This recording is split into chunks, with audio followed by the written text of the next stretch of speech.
آپ سن رہے ہیں کتاب تاریخ ابن خلدون، باب نمبر 4، امالکا۔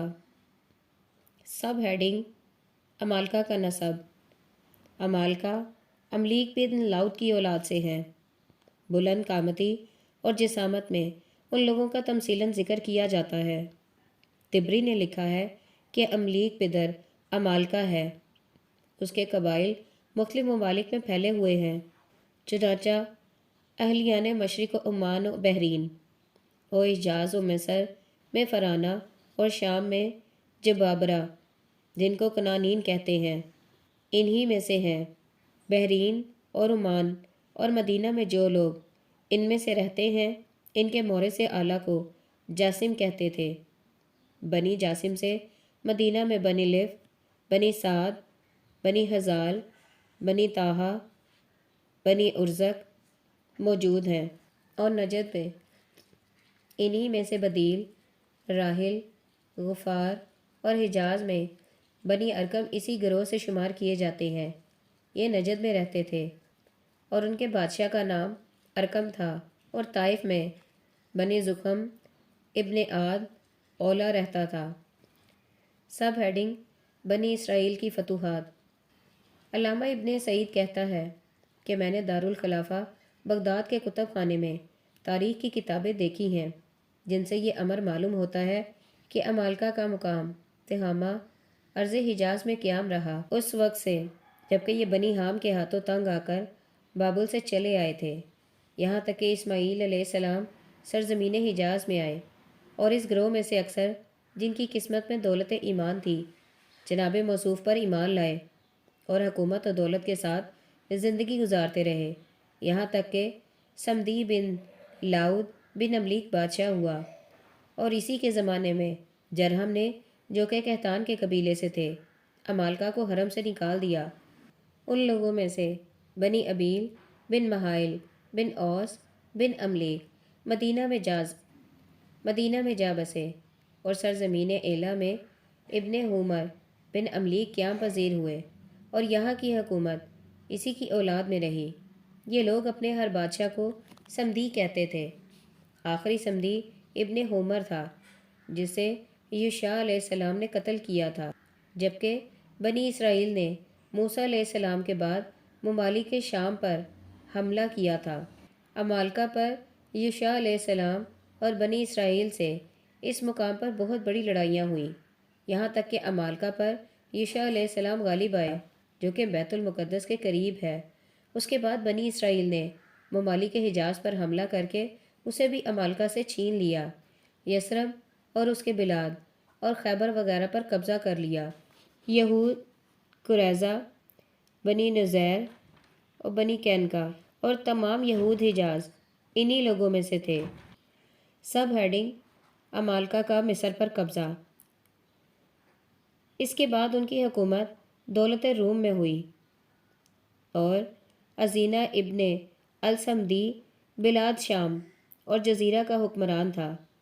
اس کے بعد حسان ابن ازینہ اور حسان ابن بدیہ اور عمرو ابن طرف یکے بعد دیگرے حکومت کرتے رہے۔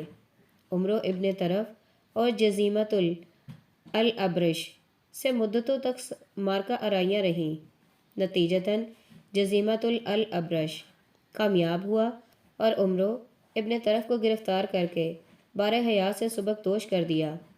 انہی امالکا میں سے، جیسا کہ لوگ گمان کرتے ہیں، امالکا مصر ہیں۔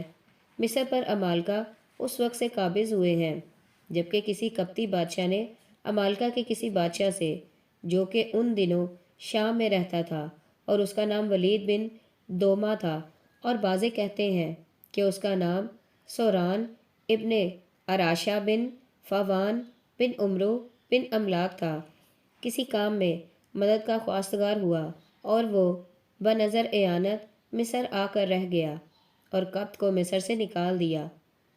سب ہیڈنگ: امالکا کا زوال۔ جرجانی کہتا تھا کہ امالکا اسی وقت سے مصر کے مالک ہوئے۔ بیان کیا جاتا ہے کہ انہی میں سے ابراہیم کا فرعون سنان ابن اصل ابن عبید ابن اولج ابن املیک اور یوسف علیہ السلام کا فرعون، ریان ابن ولید ابن سوران اور موسیٰ علیہ السلام کا فرعون ولید ابن مصعب بن ابی احون ابن حوان تھا۔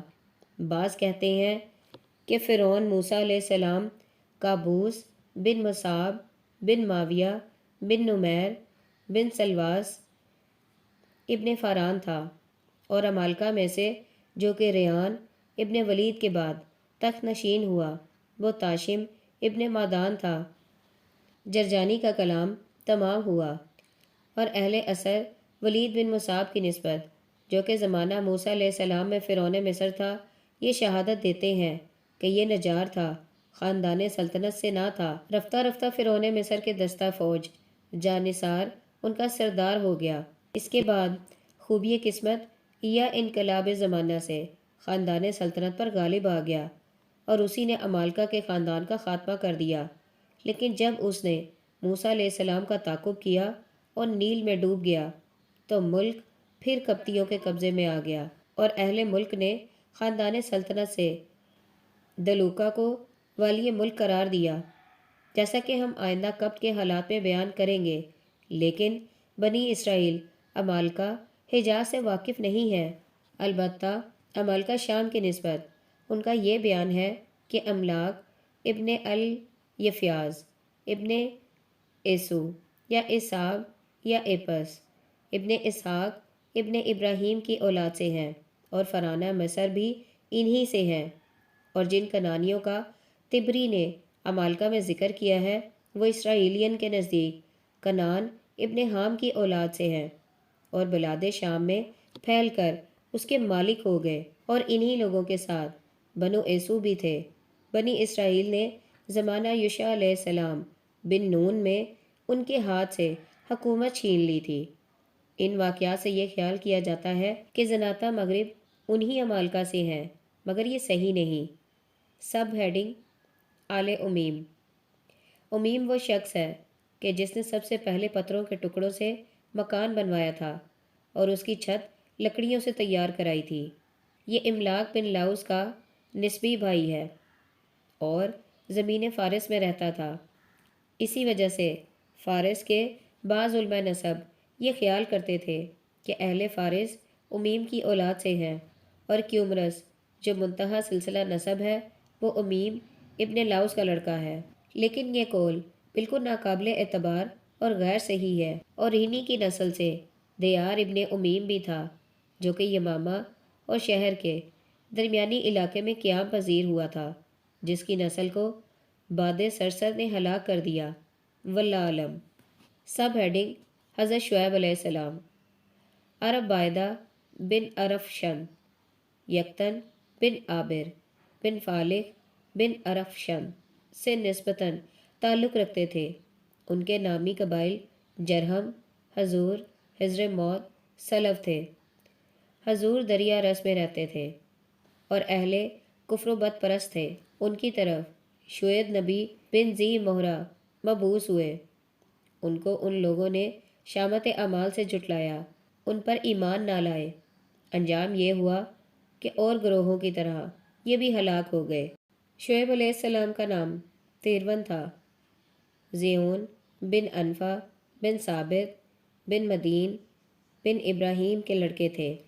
بعضوں نے جناب موصوف کے باپ کا نام میکیل لکھا ہے جو کہ اولاد مدین بن ابراہیم علیہ السلام سے تھا، اور بعض کتابوں میں یہ بھی دیکھا گیا ہے کہ شعیب علیہ السلام ان لوگوں میں سے کسی کی اولاد سے ہیں جو ابراہیم علیہ السلام پر ایمان لائے تھے اور ان کے ہمراہ سرزمین شام میں ہجرت کر کے چلے آئے تھے۔ علامہ ابن اسیر تاریخ کامل میں تحریر کرتا ہے کہ شعیب علیہ السلام کی ماں لوط بن حاران بن تارا کی بیٹی تھی۔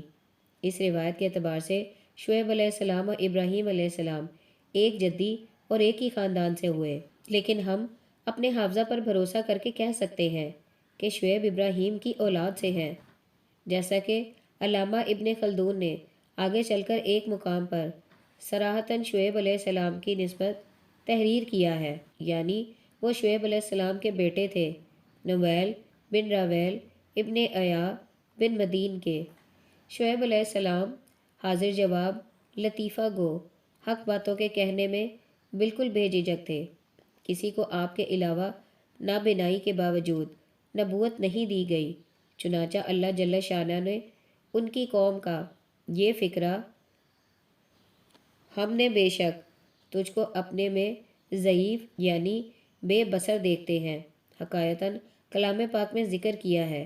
جناب رسالت مآب صلی اللہ علیہ وآلہ وسلم شعیب کا ذکر کرتے وقت ان کے بلیغ و فصیح ہونے کی وجہ سے اکثر فرمایا کرتے تھے، یعنی یہ نبیوں کے خطیب ہیں۔ تاریخی کتب کی ورگردانی سے یہ امر معلوم ہوتا ہے کہ شعیب علیہ السلام اہل مدین اور اسحاق ایکا اور اہل الرائس کی طرف مبعوث ہوئے تھے۔ پہلے دو یعنی اہل مدین اور اصحاب ایکا کا ذکر کلام مجید میں صراحت سے کیا گیا ہے کہ آپ ان کی طرف مبعوث ہوئے تھے۔ باقی رہے اصحاب الرائس، ان کا ذکر قرآن مجید میں موجود تو ہے، لیکن اس سے یہ ثابت نہیں ہوتا کہ جناب موصوف ان کی طرف مبعوث ہوئے تھے۔ ہاں، تاریخی کتابوں کے دیکھنے سے یہ امر ثابت ہوتا ہے کہ شعیب علیہ السلام اصحاب الرائس کی طرف بھی بھیجے گئے تھے۔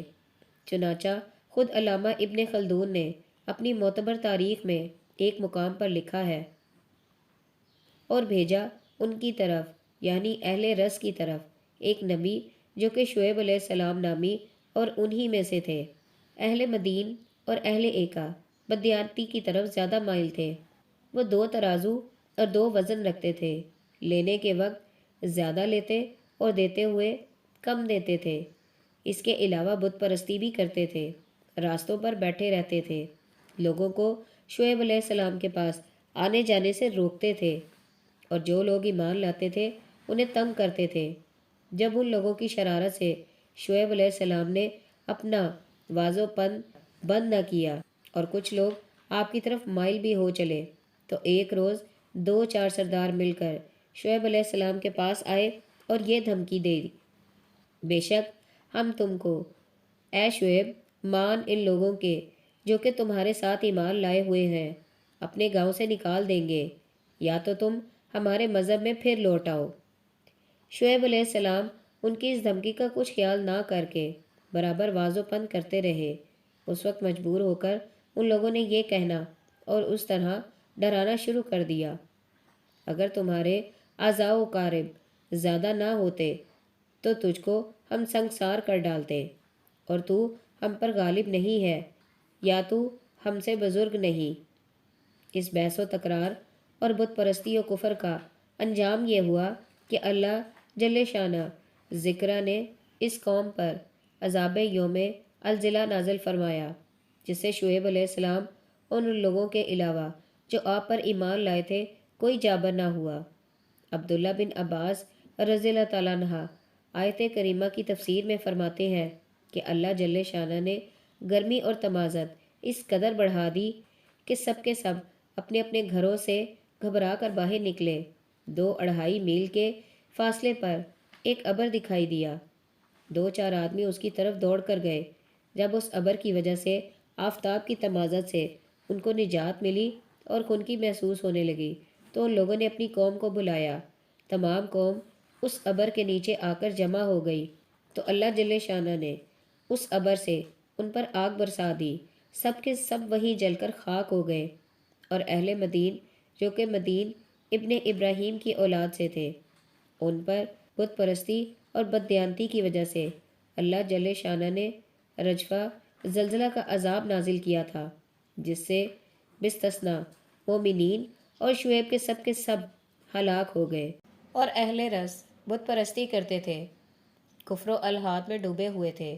شعیب علیہ السلام نے مدتوں انہیں سمجھایا، آنے والے عذاب سے ڈرایا، لیکن چونکہ ان کی قسمت میں بھی ہلاکت لکھی تھی، شعیب علیہ السلام کے کہنے پر کچھ خیال نہ کیا۔ اللہ جل شانہ نے ان کو بھی اسی طرح ہلاکت و تباہ کر دیا جس طرح سے پہلا گروہ برباد کر دیا گیا۔ سب ہیڈنگ: جرہم کی ولایت حجاز۔ جرہم یمن میں رہتا تھا، اس کی زبان عربی تھی۔ یارب ابن قحطان کا جس وقت دور دورہ ہوا، اس وقت جرہم تو بلاد حجاز کا والی مقرر کیا گیا اور عاد بن قحطان شہر وغیرہ کا حاکم ہوا اور عمان کی ولایت یکتن بن قحطان کے سپرد کی گئی۔ بعضوں کا یہ خیال ہے کہ پہلے بنی جرہم، بعد اس کے کتور بن کرکر بن املاک کی اولاد قحط کی وجہ سے یمن سے مکہ یکے بعد دیگرے چلے آئے تھے اور یہی مقیم رہے، یہاں تک کہ اسماعیل علیہ السلام مکہ میں آئے اور جناب موصوف کو نبوت مرحمت فرمائی گئی۔ بنی جرہم آپ پر ایمان لائے اور آپ کے بعد وہ بیت اللہ کے متولی رہے، یہاں تک کہ ان پر بنی خزاعہ غالب آ گئے۔ بنی جرہم مکہ سے نکل کر یمن آ گئے اور یہی ہلاک ہوئے۔ سب ہیڈنگ عمرو الاشنب کی امارت۔ حضر موت زمانہ قریب ہونے کی وجہ سے عرب آربا میں شمار کیے جاتے ہیں، حالانکہ یہ عرب باہدہ سے نہیں ہے کیونکہ ان کی نسلیں آئندہ گروہ میں پائی جاتی ہیں۔ اس گروہ میں سب سے پہلے جس نے حکومت کی بنیاد ڈالی، جس کا ذکر آج تک صفحہ تاریخ میں موجود ہے، وہ عمرو الاشنب بن ربی بن یرام بن حضر موت تھا۔ اس نے مدت و سلطنت کی، اپنے مقبوضہ ممالک کے حدود بڑھائے۔ اس کے بعد اس کا لڑکا نمر الازج تخت حکومت پر بیٹھا، عمالقہ سے ایک زمانہ دراز تک لڑتا رہا۔ اس نے 100 برس تک بادشاہی کی۔ اس کے بعد قریب زوکراب بادشاہ ہوا۔ اس کے زمانہ حکومت کا حال کچھ معلوم نہیں ہوا۔ پھر نمر الازج ثانی قریب زوکراب کے بعد بادشاہ ہوا اور 130 برس تک حکمران رہا، چونکہ اس کی مدت حیات میں اس کے بھائیوں اور لڑکوں کا انتقال ہو گیا تھا، اس وجہ سے اس کے بعد مرثد ذو مردان بن قریب بادشاہ ہوا اور 140 سال تک حکومت کرتا رہا۔ یہ پہلے مقام معرب میں رہتا تھا، پھر حضر موت آ گیا تھا۔ اس کے بعد علقمہ ذو کیان بن مرثد ذی مروان 30 برس اور زویل بن ذی کیان 10 برس یکے بعد دیگرے حکومت کرتے رہے۔ سب ہیڈنگ زویل بن زویل والی حضر موت۔ زویل بن ذو کیان حضر موت چھوڑ کر صفا چلا آیا تھا۔ اس نے فغفور چین پر فوج کشی کی اور اسے گرفتار کر کے قتل کیا۔ اس کے بعد زویل بن زویل حضر موت کا حکمران ہوا۔ ملوک یمن میں سے یہ پہلا شخص ہے جو رومیوں سے لڑا۔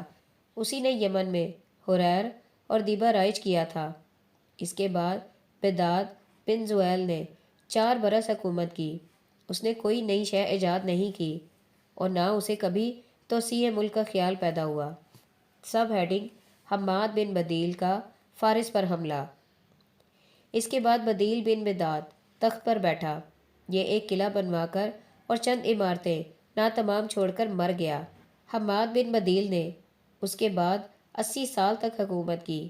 اس نے فارس پر صابور ذو الاقطاف کے عہد حکومت میں حملہ کیا اور اسے ایسا پامال کیا کہ مدتوں حماد کی زیادتیوں کے آثار فارس کے کھنڈرات سے نمایاں رہے۔ اس کے بعد یشرا ذو الملک بن ودب بن ذی حماد بن عاد بلاد حضر موت پر 100 برس تک حکومت کرتا رہا۔ یہ پہلا شخص ہے جس نے فوج میں جانثاروں کا ایک خاص دستہ مقرر کیا اور آداب شاہی مرتب کیے۔ اس کے بعد منم ابن ذو ملک و سار بن جزیمہ بن منم اور یشرا بن جزیمہ بن منم اور نمر بن یشرا۔ اس کے بعد ساجن معروف بن نمر یکے بعد دیگرے حسب ترتیب مذکور حکومت کرتے رہے اور ساجن کے زمانہ حکومت میں حبشہ یمن پر غالب آ گئے۔ سب ہیڈنگ بنی جرہم کے متعلق روایت۔ جرہم کی نسبت علامہ ابن سعید کی روایت یہ شہادت دے رہی ہے کہ جرہم کا ایک گروہ عاد کے زمانے میں گزرا ہے جسے علماء نسب عرب آربا میں سے شمار کرتے ہیں، اور یہ جرہم جو یمن میں رہتا اور قحطان ابن عابر کا لڑکا تھا، اسے یارب بن قحطان نے اپنے زمانہ حکومت میں حجاز کا حاکم مقرر کیا۔ اس کے بعد عبد یا لیل اس کا لڑکا، اس کے بعد عبد المدان بن جرہم اور نفیلہ بن عبد المدان اور عبد المسیح ابن نفیلہ اور مضاف ابن عبد المسیح، اس کے بعد اس کا لڑکا عمرو ابن الحرس، بعد اس کے بشیر ابن الحرس اس کا بھائی، اور مزاز بن عمرو بن مزاز حاکم حجاز ہوئے۔ اسماعیل علیہ السلام نے، جو کہ عرب کے تیسرے گروہ کے مورث اعلیٰ ہے، جرہم ثانی میں نشو نما پائی تھی اور انہی کی طرف مبعوث ہوئے تھے۔